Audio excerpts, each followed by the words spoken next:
Bonjour à tous, on se retrouve pour une news un peu spéciale, un peu particulière. On n'a pas encore fait ça jusqu'à maintenant. C'est une news qui ne parlera pas que de Disney.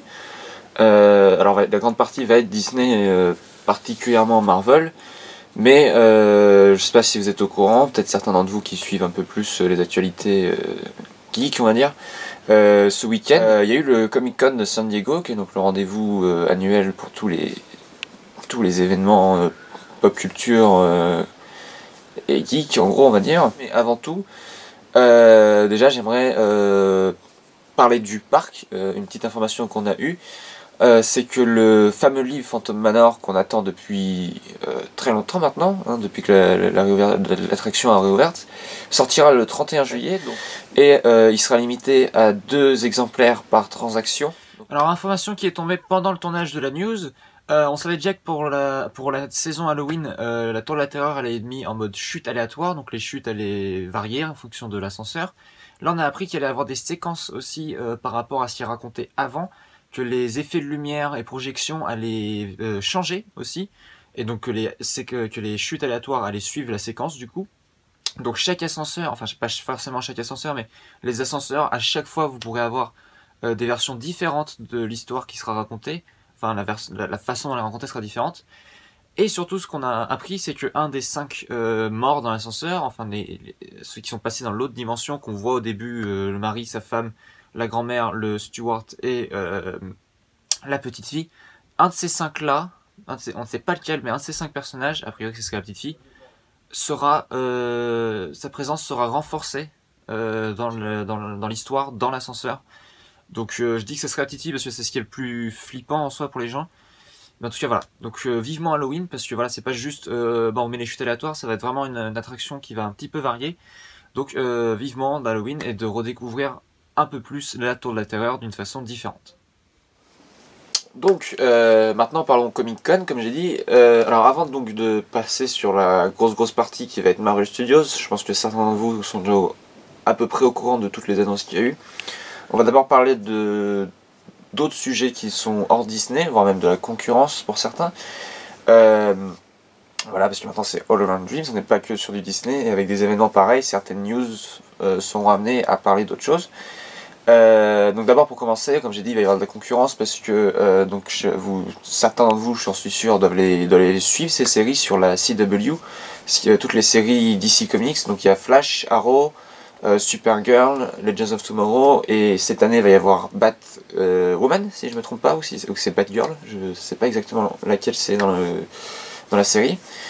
Mais donc en tout cas il y a eu les bandes annonces pour les 4 séries qui seront reliées pour cette année-là. Donc Arrow, Flash, Supergirl et Batwoman. Donc il y a eu les bandes annonces pour ces 4 séries vu qu'elles seront interconnectées dans les prochaines saisons. Et aussi vu qu'on a eu l'annonce au début de l'année, Arrow se termine, ça va être la dernière saison là, et elle sera raccourcie. Ça sera que 12 épisodes au lieu des 24 habituels. Donc là ça va être une grande crise comme on a eu déjà dans les autres saisons où il y a les séries sont reliées. Là c'est pareil, sauf que ça va en terminer certaines. Il y a aussi Entertainment Weekly qui a fait la couverture avec les super-héros justement, parce qu'en plus ils ont des nouveaux costumes. Donc voilà, donc là c'est un petit peu une sorte de petit événement au niveau série télé. En parlant série télé, The Walking Dead, donc il y a la bande-annonce pour la saison 10, mais c'est pas tout, on savait déjà qu'il allait y avoir des spin-offs, enfin des films sur des personnages. Il y a eu la bande-annonce pour le premier film qui sortira sous peu, d'ici l'année prochaine, au cinéma carrément, qui sera donc centré sur Rick Grimes. Donc pour ceux qui ne connaissent pas, c'est le héros de la série, ce fut le héros de la série pendant un temps, le shérif. Donc voilà, donc le premier film ça sera centré sur lui. On n'a pas beaucoup plus de détails pour l'instant, à part que c'est bien Andrew Lincoln qui reprend son rôle. Mais pour l'instant voilà, on n'a pas plus de détails, et il va y avoir la saison 10 de The Walking Dead qui arrive, ainsi que la saison 5 de Fear the Walking Dead, pour ceux qui connaissent, c'est un spin-off. Maintenant on va parler un petit peu figurines aussi, parce que comme vous savez je collectionne beaucoup de figurines. Vous avez sûrement vu derrière moi les figurines Marvel. Mais avant de parler des figurines Marvel, on va parler de figurines qui nous intéressent un peu. Vous savez sûrement que mon père vous avez sûrement vu les photos sur Instagram qu'il a fait du catch. Fut un temps où on suivait le catch, on aime toujours ça encore, mais bon, c'est compliqué de voir le catch en France. Mais donc du coup, j'ai une collection de figurines de catch, et ils ont annoncé quelque chose qui nous intéresse un peu, qui nous a un petit peu mis l'eau à la bouche pour les voir en vrai. C'est des figurines, alors déjà il va y avoir des figurines WWE mélangées à Ghostbusters. Donc la WWE, c'est on va dire le centre de catch principal aux États-Unis, mélangé donc à Ghostbusters, SOS Fantôme en français. Donc donc on va vous mettre les visuels pour ceux qui reconnaissent les catcheurs, voilà. Et autre chose qui par contre là nous a vraiment intéressé et qui est assez intéressant comme concept en soi, c'est le mélange donc WWE et Masters of the Universe, les maîtres de l'univers, pour ceux qui connaissent, c'est avec Musclor, Skeletor, tout ça. Ils vont faire un mélange où les catcheurs seront en tenue de personnages de la série animée du coup. Et vous pourrez carrément retirer la tenue de la série animée pour avoir le catcheur en tenue normale. Ça reprend les catcheurs reprennent l'aspect des figurines d'il y a des dizaines d'années, certaines des premières figurines de catch qui étaient sorties, elles reprennent un peu ce concept, parce que c'est pas des figurines tout articulées non plus. Mais voilà, si vous aimez les maîtres de l'univers et que vous aimez le catch, bah vous pouvez collectionner certains de vos catcheurs préférés en tenue des deux univers mélangés. Et donc quelque chose qui est intéressant avec cette vague de figurines, pour ceux qui connaissent un petit peu le catch, c'est que vous n'avez pas juste les catcheurs récents ou les catcheurs les plus connus, vous avez certains des catcheurs les plus anciens, pour ceux qui connaissent, il y a Ultimate Warrior, Ric Flair. Il y a certains catcheurs qui sont pas encore présents mais qui vont arriver normalement parce que là ils ont présenté les premiers modèles, hein, comme par exemple les modèles qu'on va vous mettre en photo qui ont été présentés ne sont pas finis non plus, ils sont encore en train d'ajouter des choses, des trucs comme ça, c'était juste pour présenter le projet. Mais voilà, vous pouvez faire des mélanges entre les plus récents et les plus anciens pour faire des match-up qui n'auraient jamais pu arriver sinon. Et le ring, alors moi je connais pas très bien la série Les Maîtres de l'Univers malheureusement, mais le ring reprend la forteresse qu'on peut voir dans le générique et dans la série, devant laquelle Musclor, devant laquelle il devient Musclor, c'est Prince Adam il me semble, devient Musclor, et le ring du coup reprend le style de la forteresse, donc ça c'est très intéressant aussi, ils sont allés jusqu'au bout de la thématisation en mélangeant les deux univers du coup. Maintenant, on va passer dans le gros du gros, toujours dans les figurines par contre, mais on va entrer dans du Disney, dans du Marvel, parce que là j'ai que du Marvel parce que... Ah oui, petite précision aussi par rapport à ça, et je pense que ça en va aussi pour Marvel même s'ils nous ont révélé des choses. Il n'y a pas eu Lucasfilm au Comic Con comme il n'y a pas eu Disney ou Pixar, pour la bonne et simple raison que le mois prochain, j'en ai déjà parlé plusieurs fois dans mes news, va y avoir la D23, qui est comme le Comic Con version Disney. Donc forcément, ils n'ont pas révélé non plus énormément de choses au Comic Con. Comme pour Marvel, ils ont révélé beaucoup de choses, mais je pense qu'ils en ont gardé un petit peu pour la D23, parce que sinon ils n'allaient plus rien avoir. Donc on n'a pas eu grand chose par rapport à Disney, parce qu'en plus maintenant il y a le catalogue de la Fox aussi, ils nous ont rien révélé par rapport à la Fox, par rapport à Avatar, la planète des singes, des choses comme ça. Donc ça je pense que ça sera plutôt le mois prochain, où là j'aurai vraiment un gros Disney News par rapport à la D23. Et donc du coup voilà, il y a juste eu Marvel Studios, parce que chaque année ils reviennent au Comic Con et c'est surtout que c'est le salon qui attire le plus en fait au Comic Con. Comme au cinéma c'est eux qui attirent le plus maintenant, vraiment c'est devenu Marvel Studios partout. Et donc je pense qu'à D23 aussi on en aura beaucoup. Mais donc avant tout au niveau figurines, donc les Marvel Legends, j'en ai déjà parlé plusieurs fois dans mes hauls. Vous avez vu sûrement la collection qui est derrière moi. Donc c'est Mattel qui fait ses figurines. Les Marvel Legends, du coup, on va avoir plusieurs nouvelles collections. Alors ça va sortir au fur et à mesure de l'année, hein, quand ils les révèlent dans des salons comme ça, c'est que ça va être au fur et à mesure de l'année jusqu'au prochain salon. Alors il va y avoir une nouvelle série Avengers Endgame avec, pour ceux qui ont aimé le Thor gros en mode, pour ceux qui connaissent, en mode Big Lebowski, ils vont sortir la figurine de quand il est en gros avec le Stormbreaker mais en pull et avec son plaid rouge sur le dos. Ils vont aussi sortir Iron Patriot quand il est à la fin du film, le Iron Man du film aussi. Bon, ils vont nous sortir plein de figurines de Endgame avec les tenues du film, parce que ce qu'il faut savoir, c'est que Marvel Legends, quand ils font des figurines qui sortent en même temps que le film, ils s'inspirent des concept art, donc du coup les figurines ne sont pas forcément celles les tenues que vous verrez dans le film, donc là c'est bien les tenues que vous verrez dans le film. Il va y avoir d'autres séries, il va y avoir une série avec plusieurs X-Men mélangés, le vautour en costume classique de Spider-Man, Dr Fatalis, des choses comme ça. Donc voilà, donc ils vont sortir plein de nouvelles séries. Ils vont sortir une figurine qui va beaucoup m'intéresser et qu'on verra sûrement un jour sur la chaîne dans un haul. C'est Marvel Legends a un concept d'avoir une série de figurines et dans laquelle vous avez à chaque fois une figurine à construire. C'est-à-dire vous avez 7 figurines et dans 6 d'entre elles vous avez un membre du corps d'une autre figurine. Et du coup si vous collectionnez les 6, vous pouvez construire une autre figurine. Et ils avaient fait le Giant Man qui est dans Captain America Civil War, donc Ant-Man quand il devient géant. Et là ils vont sortir la figurine construite, la figurine finale, ils vont la sortir en boîte carrément. Et donc ça c'est très intéressant parce que Giant Man est quasiment introuvable, donc ça va être quelque chose que je vais guetter quand ils vont sortir, normalement ça doit être cet été. Et donc voilà, donc il va y avoir plein de nouvelles séries. Autre chose, il y a les Marvel Select aussi, donc que j'ai. Ils vont sortir, alors il y a l'Obslam qui va arriver, mais ils vont aussi sortir Hulk quand il est en tenue, sa tenue violette quand il porte le gant. Ils vont sortir donc le Iron Man de Endgame aussi avec le gant. Et le Spider-Man, ceux qui ont joué le Spider-Man du jeu de PS4. Donc voilà, la tenue qu'il a classique dans le jeu avec la grosse araignée blanche, ils vont la sortir en figurine pour ceux qui ont joué au jeu et qui aimeraient avoir ce costume sur leur étagère ou dans leur collection. Alors avant de retourner sur Marvel Studios cette fois, pas plus de figurines, j'ai deux autres choses qui nous intéressent, dont je vais vous parler et qui vont peut-être vous intéresser aussi. Alors ça, le film Ça, pour ceux qui l'ont vu, le premier qui était sorti en 2017, alors je sais qu'il y en a certains qui n'aiment pas forcément les films d'horreur, mais là va y avoir la deuxième partie, je pense que vous êtes déjà au courant, qui sort en septembre en plus, hein, ça va être très rapide. Donc il y a eu un nouveau trailer pour le film, qui a l'air encore plus barré et encore plus flippant que le premier. En plus il y a un gros casting dans celui-là, il y a quand même James McAvoy, pour ceux qui connaissent, il jouait dans Split et Glass, c'est lui le fameux personnage qui a plusieurs personnalités, et surtout il jouait Xavier Jeune dans les derniers X-Men. Il y a aussi Jessica Chastain, pour ceux qui connaissent, c'est un nom assez remarqué, Bill Hader qui est un comique, enfin bon voilà, il y a un gros casting pour cette deuxième partie. Pour rappel, la première partie avait été le film d'horreur qui avait rapporté le plus d'argent au cinéma. En termes de box-office, c'était le plus gros film d'horreur de tous les temps avec quasiment 700 millions de $, ce qui est assez balèze pour un film d'horreur d'être un blockbuster carrément. Donc il faudra voir ce que le deuxième fait.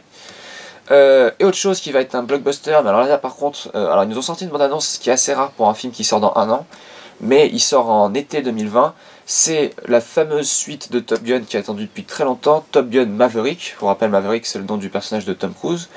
Donc il y a eu une première bande-annonce, et donc la date, et donc on a hâte de voir ce que ça va donner le film, parce qu'en plus ça se passera du coup...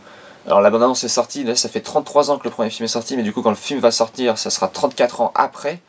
Et dans le film, il y a bien ce saut dans le temps, donc d'une trentaine d'années plus tard. On voit un Tom Cruise vieux, enfin vieux, il fait encore jeune, mais on voit un Tom Cruise vieux, et on voit Maverick qui a évolué au sein de l'armée du coup. Donc vivement l'année prochaine.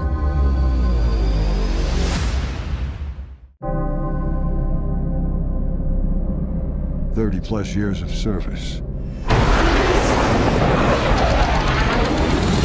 Combat medals, citations. Only man to shoot down 3 enemy planes in the last 40 years. Yet you can't get a promotion, you won't retire. Despite your best efforts, you refuse to die.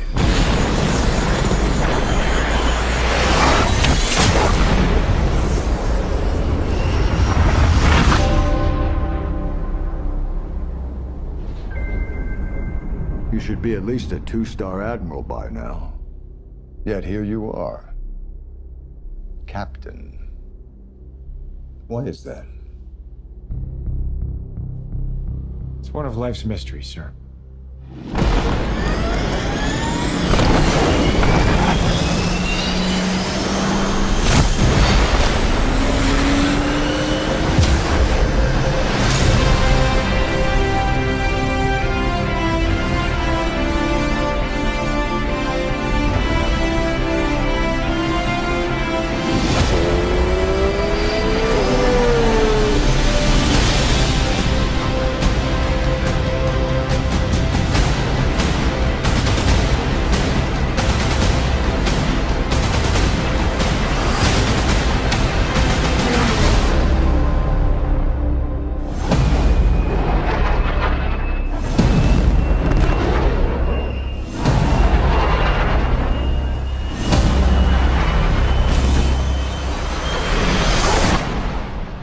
The end is inevitable, Maverick. Your kind is headed for extinction. Maybe so, sir. But not today.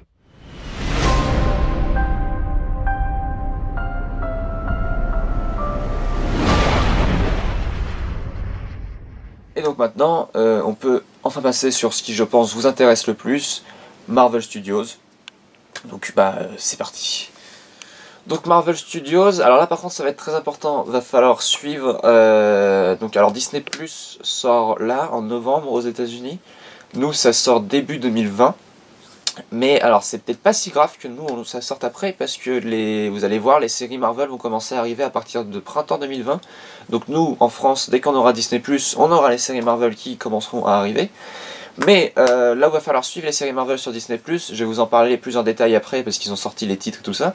Mais là où il va falloir suivre, c'est que ça va être relié au MCU, ça va être relié aux films. Et quand vous irez voir les films qui sont sortis après les séries, il y aura des événements qui se seront passés dans les séries, qui seront reliés aux films. Et des personnages du coup qui auront évolué dans les séries, qui arriveront dans les films. Et du coup, si vous n'avez pas vu la série, vous allez avoir du mal à suivre. Donc en fait, ils font vraiment un peu comme dans les comics, vous avez les petites séries sur les personnages, voilà, et vous avez les gros événements où ils sont reliés. Donc voilà, ils font vraiment, le MCU se développe tellement que ça devient très compliqué à suivre, peut-être pour certains. Et du coup, alors, ça va peut-être entraîner des mélanges dans la tête des gens. Je vous ai parlé des séries DC Comics au début de l'émission. Ça par contre pour le coup c'est pas relié aux films DC Comics qu'il y a au cinéma. En plus les films DC Comics qu'il y a au cinéma sont de moins en moins reliés entre eux carrément, donc ça devient très dur à suivre d'ici aussi.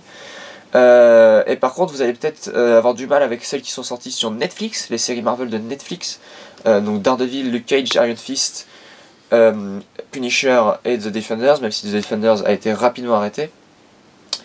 Donc ces séries là par contre ne sont pas... Jessica Jones, pardon, j'ai failli l'oublier, qui est d'ailleurs la dernière série, hein, que là ça va se finir, la dernière saison ça va être la fin des séries Netflix qui ont donc été annulées, vous savez sûrement. Ces séries se passent, il y a des références au MCU, mais si vous ne les avez pas vues, si vous n'avez pas vu ces séries, c'est pas grave, il y a vraiment dans le MCU, il n'y a aucune référence à ces séries-là. Autant dans les séries il y a des références au MCU, mais dans le MCU il n'y a aucune référence à ces séries, on ne sait pas que Daredevil existe si on regarde les films. Et vu que Netflix les arrête, et que Disney va entrer en guerre avec Netflix, avec Disney+, les personnages pour l'instant, il y a, il me semble, un délai de 1 an ou 2 ans avant que Disney puisse les réutiliser. Donc ces personnages pour l'instant ne risquent pas d'apparaître dans le MCU. Et c'est surtout s'ils apparaissent, on va en parler après, ça devrait pas être les mêmes. Parce qu'ils sont déjà en train de reprendre certains acteurs des séries pour les mettre dans leurs films, mais avec des rôles différents. Donc là, Disney est très clairement en train de mettre de côté complètement Netflix, comme si ça n'avait jamais existé. Donc voilà, donc ça c'est juste pour clarifier les choses, pour que vous compreniez bien ce qui va se passer dans l'emploi du temps de Marvel, et que vous suiviez bien l'actualité Marvel sans avoir de trous ou de problèmes. Donc, ils ont révélé, on va vous mettre beaucoup d'images dans cette émission, ils ont révélé du coup toute leur phase 4, comme vous savez, donc la saga de l'infini s'est terminée avec Spider-Man Far From Home, 23 films, ils ont carrément sorti un logo pour la saga de l'infini, c'est terminé, Thanos est fini, les pierres de l'infinité c'est fini, donc maintenant on passe sur un nouveau, on passe dans de nouveaux terrains pour Marvel. Premier film qui va sortir pour la phase 4, qui dure 2 ans, ça va être de 2020 à 2021, Black Widow, donc ça on le savait déjà que ça allait être le film qui allait arriver. Là ils ont annoncé, ils étaient à 30 jours de tournage quand ils ont fait le panel. Donc Black Widow qui sortira en mai 2020. Donc ça se passera après Civil War, donc entre Civil War et Infinity War. Mais dans le film, il y aura beaucoup de flashbacks par rapport à son passé, vu qu'on ne connaît pas grand chose de Natasha Romanoff, Black Widow. Et il y aura donc la fameuse scène, pour ceux qui connaissent le MCU, dont il parle depuis le début, de Budapest. Et donc probablement un petit, alors il sera pas dans tout le film, mais probablement un petit caméo de Hawkeye. Donc Jeremy Renner qui reprendra sûrement son rôle de Hawkeye dedans, vu qu'il y aura Budapest, donc la scène qu'on voit dans Avengers pendant un petit instant. Et donc Scarlett Johansson reprend son rôle sûrement pour la dernière fois, vu que bon, ceux qui n'ont pas vu Endgame, a priori il n'y en a pas beaucoup, elle meurt dans le film, donc elle sera pas dans le futur du MCU, ou alors elle reviendra, mais bon, on verra, mais en tout cas voilà, ce sera peut-être la dernière fois qu'elle reprend son rôle. Dedans il y aura Yelena Belova, pour ceux qui connaissent les comics, qui sera comme une sœur pour Natasha Romanoff, donc ça ce sera intéressant de voir la relation. Et surtout, gros sa tante, malheureusement je peux rien révéler sur le personnage dans les comics, c'est Taskmaster, qui sera le méchant du film. Alors pour ceux qui connaissent, alors là je pense que ça va être ce qui va attirer aussi les gens au cinéma, c'est David Harbour qui devrait le jouer, donc le shérif dans Stranger Things, shérif Hopper. Donc voilà, donc c'est lui qui va jouer le Taskmaster a priori, parce qu'ils sont restés très mystérieux là-dessus. Mais en tout cas il y aura bien le Taskmaster là-dessus. Les gens qui ont commenté, parce qu'ils ont eu des petites images sur les combats, ils ont déjà eu des combats du film. Apparemment ça va être très brutal, ça va être très bien chorégraphié mais très brutal dans l'action. Et Taskmaster, la seule chose que je peux en dire pour ceux qui ne connaissent pas, c'est que c'est un... parce qu'il est dans le jeu Spider-Man sur PS4 pour ceux qui y ont joué. C'est un personnage qui apprend très vite et qui recopie la façon de se combattre des personnages du héros qu'il a face à lui. Donc il est très dur à battre. Mais c'est tout ce que je peux révéler sur lui, j'ai pas envie de spoiler le film à l'avance. Même moi, personnellement, je connais pas grand chose sur lui. Et d'après ce que j'ai compris, il faut pas que j'en apprenne trop sur lui pour pas trop me spoiler le film. Donc ça c'est pour printemps 2020. Été 2020, on va avoir la première série Marvel sur Disney+. Et ça va en intéresser beaucoup d'entre vous, je pense. Ça sera donc après Endgame. Ça sera Falcon and the Winter Soldier, donc le Faucon et le Soldat de l'Hiver. Donc ça sera Bucky et Sam, sauf que du coup, même si la série s'appelle The Falcon and the Winter Soldier, ça sera plus Captain America and the Winter Soldier, vu qu'étant donné que maintenant The Falcon est devenu Captain America au cinéma, comme dans les comics à l'heure actuelle. Donc voilà, donc on va suivre, il y a déjà une bonne relation entre les deux, on a déjà vu que c'était un duo qui rendait bien l'écran, donc on va suivre leur aventure. Et alors grosse info que tout le monde attendait, le Baron Zemo, qu'on a dans Captain America Civil War, qui est le méchant, celui qui met au point le plan pour les retourner les uns contre les autres, va revenir, étant donné qu'il n'est pas mort. Et la chose qu'on attendait tous dans le film, pour qu'il soit comme dans les comics, il aura bien sa cagoule. Alors on ne sait pas si elle sera violette comme dans les comics, ça m'étonnerait, mais il aura bien sa cagoule, et donc il va redevenir le gros méchant de la série, donc ça va être intéressant à suivre. Et donc c'est bien les acteurs du MCU, alors pour toutes les séries dont je vais parler, hein, c'est bien les acteurs du MCU qui retourneront dans les séries, donc ça c'est balèze, c'est un gros coup de passer du MCU carrément aux séries. Donc voilà, donc ça c'est la première série qui sortira, sans grosse surprise, hein, ça on l'attendait. Ensuite, donc après la série, on aura en novembre 2020, donc il va y avoir un gros trou, il n'y aura que 2 films Marvel en 2020. En novembre 2020, on a un film, alors là ça va être un peu osé comme la première fois qu'ils avaient fait les Gardiens de la Galaxie. On a The Eternals, qui est un comics très obscur, très peu connu, même pour les fans de Marvel, c'est un comics qui n'est pas le plus populaire. Mais en tout cas, je pense qu'ils ont compris ça, ils nous ont pris un gros casting. Donc pour ceux qui connaissent, alors la leader du groupe, ça sera Salma Hayek, donc je pense que certains d'entre vous connaissent, mais on va vous mettre des images. Dedans, il y aura aussi Richard Madden, qui jouait Robb Stark dans Game of Thrones, pour ceux qui ont vu. Angelina Jolie, donc maléfique, au sein de Disney, elle continue de rester dans l'univers Disney. Et plein d'autres personnages, avec plein d'autres acteurs qui sont un petit peu moins connus, mais qui, je pense, dans le film, seront très intéressants. Et alors là où ça va être intéressant à voir, c'est que The Eternals, dans les comics, et là ça sera pareil dans le film, dedans il y a la famille de Thanos. Donc est-ce que dans le film on aura les origines de Thanos, ou est-ce que, enfin en tout cas on peut avoir un moyen de faire revenir Thanos dans le MCU avec ce film, ou avec les autres films qui suivront ce film là du coup s'il fonctionne. Donc va y avoir la présence de Thanos qui va un petit peu revenir dans le MCU, et c'est surtout, il y aura les Célestiaux, qui sont ces êtres qu'on a déjà vus dans les Gardiens de la Galaxie, qui sont ces êtres titanesques, et donc on part sur de l'univers cosmique de Marvel, et donc ça va annoncer des choses, je pense, très intéressantes, comme par exemple un personnage qu'on attend un petit peu tous, et je pense qu'il y aura peut-être un petit clin d'œil dans le film, c'est Galactus. Je pense qu'il y en aura peut-être un début de cet univers-là, donc ça s'annonce très intéressant comme film. Donc ensuite, on passe à 2021. Février 2021 arrivera Shang-Chi. Alors là, c'est encore du... Comme je vous ai dit, à la phase 4, ça va être intéressant. Il y a beaucoup de personnages obscurs, beaucoup de personnages pas connus. Shang-Chi, qui est le maître du Kung-Fu, hein, c'est souvent le sous-titre qu'on lui donne. Là, ça va être Shang-Chi et les 10 anneaux, The Ten Rings. Les 10 anneaux, on les voit depuis le début du MCU. C'est l'organisation terroriste qui a dans Iron Man 1, 2 et 3. Et aussi dans Ant-Man, à un moment, ils apparaissent. Et dans le court-métrage All Hail the King. Et donc le leader, c'est le mandarin. Pas le mandarin de Iron Man 3, qui avait fait un tollé général. Mais cette fois-ci, on aura bien le vrai mandarin, comme on voit dans le court-métrage justement All Hail the King. On nous annonce qu'il n'est pas content de la plaisanterie qu'ils en ont fait. Là, on aura bien le vrai mandarin. Malheureusement, on ne le verra pas face à Iron Man, mais on le verra face à Shang-Chi, qui sera joué par Simu Liu. On va vous mettre les images là. Et le mandarin, ça sera Tony Leung.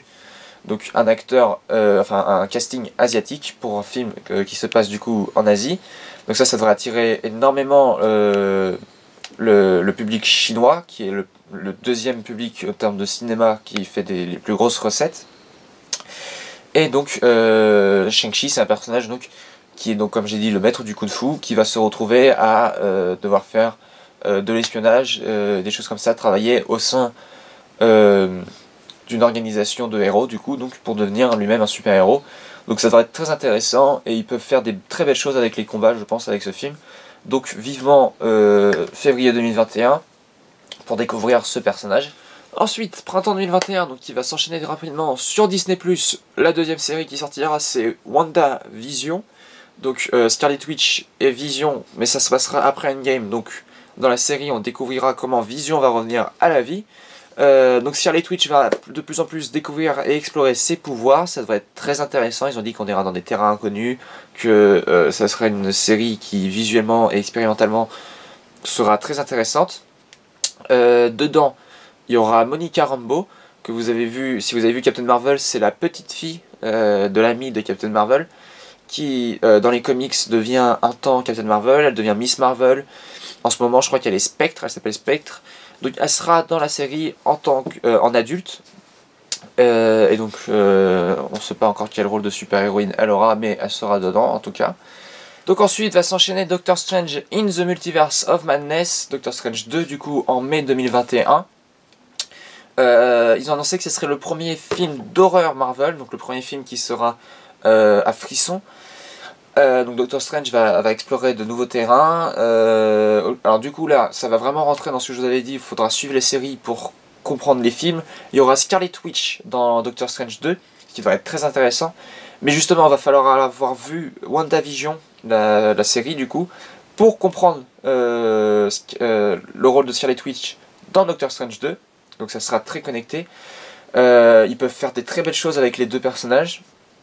Il y a déjà des rumeurs qui commencent à arriver, vu que justement c'est The Multiverse of Madness, donc déjà le multiverse est confirmé, mais en plus ça devrait être d'horreur. Il y en a qui parlent du personnage Nightmare de Doctor Strange, qui est un méchant, du coup, vous comprenez je pense le rôle du méchant, vu qu'il s'appelle Cauchemar en français. Donc on verra tout ça en mai 2021. Là ensuite on va enchaîner 3 séries qui sortiront à la suite. En printemps 2021 toujours, on n'a pas de date exacte, mais va arriver la série Loki. Alors là je pense qu'il y en a beaucoup qui vont être très intéressés. On n'a pas beaucoup de détails, c'est juste que ça sera après Endgame, mais la scène qu'on voit dans Endgame, donc du coup ça sera le Loki de 2012, donc avant qu'il redevienne gentil, donc ça sera le Loki quand il s'échappe avec le Tesseract dans Endgame. Ça sera lui, on va suivre ses aventures, ça devrait être très intéressant. Et donc vu que ça devrait se passer a priori en 2012, on va suivre Loki et ils vont nous apprendre comment il arrive à voyager dans le temps avec le Tesseract. Et donc du coup il y aura beaucoup de voyages dans le temps dans cette série normalement, donc on peut voir énormément de choses se passer à l'écran. Toujours en série, en été 2021, va y avoir la série qui s'appelle What If. Alors vu comme ça ne doit rien vous dire. Pour ceux qui connaissent les comics, il y a une série de comics comme ça où c'était justement What If, et si en français. Et donc là ça sera une série animée qui fera des scénarios avec les personnages, des scénarios alternatifs en gros. Par exemple, ils nous ont sorti des exemples, si Peggy Carter devenait Captain America, si Loki avait gagné contre les Avengers en 2012. C'est que des scénarios comme ça. Toutes les voix des personnages, donc du coup ça sera lié au MCU, donc toutes les voix du personnage seront les acteurs des films. Donc Nick Fury, ça sera Samuel L. Jackson, Loki, ça sera Tommy Deston. Donc voilà, ils reprennent leur rôle, et ça sera comme dans les comics, la narration sera faite par The Watcher, qu'on avait déjà vu dans un caméo dans Captain America Civil War, il me semble.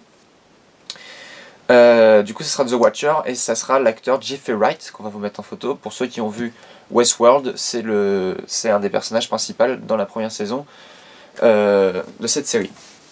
Donc ça va être très intéressant, pareil.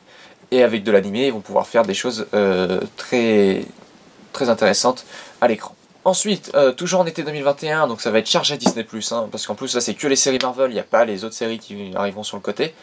Hawkeye, donc ça c'est une série qu'on attendait aussi, il nous l'avait un petit peu annoncé.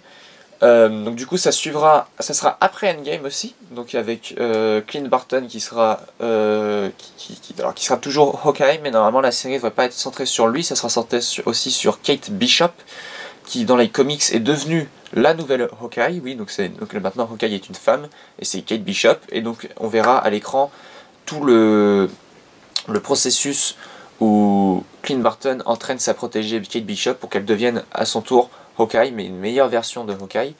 Et on aura aussi une petite partie, vu que dans Endgame on sait qu'il est devenu Ronin, donc quand il est au Japon, mais on a sauté 5 ans. Et donc on aura une partie sur toute l'aventure de Hawkeye quand il est en mode Ronin dans Endgame, enfin avant Endgame du coup. Donc ça devrait être très intéressant. Et on a le logo qui ressemble beaucoup à celui des comics et qui annonce une série qui peut être très intéressante, particulièrement au niveau des combats. Pour terminer l'année 2021 et la phase 4 a priori, quelque chose, alors là par contre on s'y attendait vraiment pas, Thor 4. C'est la première fois dans l'MCU qu'il y a un 4e volet pour un personnage qui s'appellera donc Thor, Love and Thunder. On va vous mettre le logo qui ressemble énormément à celui des Maîtres de l'Univers, donc ils vont aller dans cette direction un peu taré cosmique comme on avait déjà dans Ragnarok, et justement parce que c'est Taika Waititi qui a réalisé Thor Ragnarok, qui reprend la réalisation de ce 4e volet, donc on va rester dans cet esprit complètement fou et cosmique de Thor. Alors, Love and Thunder, Love parce que Valkyrie va revenir dans ce volet, donc ce qu'on veut Endgame, c'est la nouvelle reine de la nouvelle Asgard, sauf qu'elle a annoncé que du coup ça serait le premier personnage LGBTQ du MCU, et donc du coup on verra Valkyrie chercher sa reine, elle a dit que c'était le roi du coup qu'elle cherchera sa reine, donc du coup voilà, Valkyrie sera LGBTQ, et nous avait déjà annoncé qu'il y aura un personnage principal qui sera une représentation du coup à l'écran de cette communauté. Et donc c'est pas tout, autre grosse surprise, alors bien sûr Christian Swaff revient en Thor, autre grosse surprise, Jane Foster va revenir, Natalie Portman revient, on pensait qu'elle avait fini avec le MCU, elle revient, et c'est pas pour rien, ils vont s'inspirer d'une série de comics dans laquelle Jane Foster va devenir Thor. Et donc au cinéma normalement on devrait avoir Lady Thor, qui est donc Jane Foster qui acquérit les pouvoirs de Thor et qui devient la nouvelle Thor avec Mjolnir et donc tous les pouvoirs qui viennent avec. Et on n'a pas plus de détails sur ce que va devenir Thor, parce qu'en plus du coup on sait qu'il est avec les Gardiens de la Galaxie aussi. Donc ça va être intéressant de voir dans quelle direction ils vont partir. Et ça va être intéressant de voir tous ces changements pour l'univers de Thor. Et donc c'est fini pour les grosses annonces, mais bien sûr avec Marvel on n'est jamais à court de surprises. Ils nous ont annoncé du coup, alors Kevin Feige nous a annoncé qu'ils n'avaient pas eu le temps de parler de certains films, donc je pense qu'il y aura soit la D23 soit l'année prochaine. Donc ils nous ont confirmé, donc ça on le savait forcément, que Black Panther 2 arrivait, Captain Marvel 2 allait arriver, les Gardiens de la Galaxie 3 allait arriver aussi. Ils n'ont pas parlé de Ant-Man 3, ça c'est encore en discussion apparemment. Mais autre chose qu'ils nous ont annoncé, il y a Mahershala Ali qui est arrivé sur scène. Pour ceux qui connaissent, il est 2 fois oscarisé déjà. Il a joué dans Green Book, il a joué dans plein d'autres films très connus au niveau des Oscars. Et il est arrivé sur scène et ils ont annoncé qu'il allait jouer le nouveau Blade. Donc pour ceux qui connaissent Blade, il y avait déjà eu une trilogie au début des années 2000. Là, il va y avoir un reboot avec lui en tant que Blade. Et donc là voilà, tout le monde est en attente de voir ce que ça va donner. Il n'y a pas de date pour le film, on sait juste que ça sera du coup après 2021. Et autre chose qu'ils ont annoncé, on s'y attendait un peu avec le rachat de la Fox, mais ils nous ont confirmé que les 4 Fantastiques étaient en projet, que ça allait arriver donc du coup après 2021, donc ça va être très rapide. Donc sûrement en 2022 ou 2023, on va avoir les 4 Fantastiques au sein du MCU, un film les 4 Fantastiques. Et ils nous ont aussi parlé, pas des X-Men, mais ils nous ont dit qu'il y allait avoir les mutants. Ça s'appellerait pas X-Men, mais ça s'appellerait Mutants du coup. Et donc ils nous ont bien confirmé que c'était en train d'arriver, que c'était déjà en projet et que c'était déjà en développement au sein du MCU. Donc on a encore des belles années de Marvel au cinéma et à la télévision du coup qui arrivent. Et vivement, parce que là ça s'annonce vraiment très très gros ce qui nous prévoit. Et ça va partir dans toutes les directions. Et donc j'ai fait le tour de ce qu'il y avait à dire sur le Comic Con. Alors j'ai pas dit toutes les annonces forcément, il y a énormément de choses qui sont produites, mais j'ai dit à peu près ce qui nous intéressait nous, et qui je pense peut vous intéresser aussi. Si vous cherchez à savoir plus, vous pouvez taper sur YouTube, sur Facebook, des choses comme ça, tape Comic Con, et vous allez avoir toutes les annonces. Mais avant de partir, j'aimerais juste dire, ça fait un petit moment que j'en parle, ça y est, ça a été officialisé du coup justement au Comic Con, sacré timing. Ce week-end, Avengers Endgame a officiellement dépassé Avatar avec 2,790 millions de dollars, donc c'est 1 million de plus que Avatar, et il n'a pas fini parce qu'il continue encore un petit peu de grimper. Donc Avengers Endgame est officiellement le plus gros succès de tous les temps au cinéma, et en fait ça a un autre impact, c'est que Disney n'avait jamais eu la première place au box-office. Et là, en 96 ans d'existence du coup, pour la société, c'est la première fois qu'un de leurs films, un film distribué par eux, est devenu le plus gros succès de tous les temps. Donc, même si Avatar leur appartient, mais c'est pas sorti sous leur distribution, vu que c'est devenu à eux depuis un an. Là, ça y est, c'est officiel, Disney a enfin le plus gros succès de tous les temps au cinéma. Et il risque pas d'être battu pendant un petit moment, je pense, faudra voir, peut-être avec Avatar 2, mais en tout cas, voilà. Avengers l'a fait après 13 semaines au cinéma, il l'a enfin battu, et très rapidement, les autres films sont en train d'approcher le milliard, comme je l'ai dit dans la dernière news. Mais non, ça sera pour la prochaine news, je pense. Donc voilà, donc c'était un petit recap, comme j'ai dit, du Comic Con. Et je pense qu'il y aura certaines news comme ça quand il y a des événements pareils où ce sera un petit peu en dehors de Disney, avec bien sûr du Disney, mais un petit peu en dehors de Disney. Et en espérant que ça vous ait intéressé.